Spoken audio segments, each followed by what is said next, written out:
Buenas tardes. Hablaré sobre las medidas cautelares. 3 puntos que debemos de tener muy en cuenta antes de saber qué medida cautelar pedir son los siguientes. El primer punto nos viene en el artículo 153 del Código Nacional de Procedimientos Penales, el cual nos habla de cuál es la finalidad que nosotros debemos de tener para medir una medida cautelar.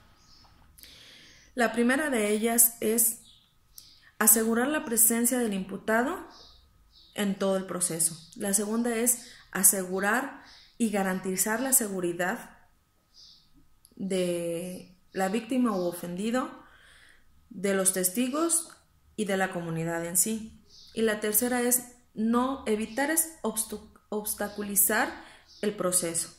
Es el primer punto que debemos de tener bien en cuenta. ¿Para qué es la finalidad? ¿Con qué finalidad vamos a requerir nosotros la medida cautelar? El segundo punto es ¿en qué tiempo y en qué momento debemos de pedirla? Este nos habla el artículo 154 del Código Nacional de Procedimientos Penales y nos da 2 opciones. Que el primero es al solicitar el plazo constitucional, ya sea el de 72 horas o el de 144 horas, dependiendo del caso. Y la segunda es cuando ya se haya vinculado al proceso al imputado. Todo esto lo podemos planear y discutir antes del proceso de vinculación. Y el tercer punto sería ¿qué tipo de medida cautelar? ¿Qué es lo que nosotros necesitamos como Ministerio Público o como defensor hacia la víctima para que el juez nos pueda otorgar una medida cautelar? Y esto nos viene en el 155, que son las 14 medidas que nos da el Código Nacional de Procedimientos Penales. Y estas se dividen en 2. En carácter real, que nos habla del cuidado del patrimonio, y el carácter personal, que son las demás.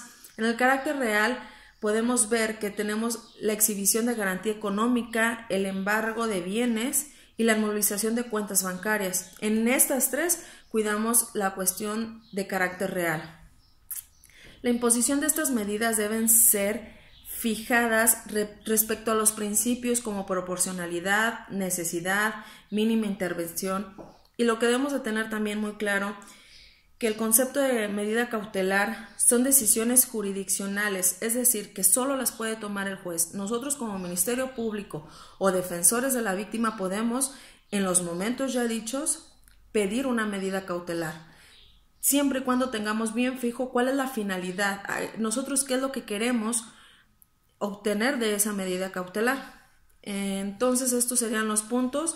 Venimos hablando de los artículos 153, cuál es la finalidad, 154, en qué momento pedir una medida cautelar, y 155, cuáles son las 14 medidas cautelares que nosotros tenemos. Eso es todo. Muchas gracias.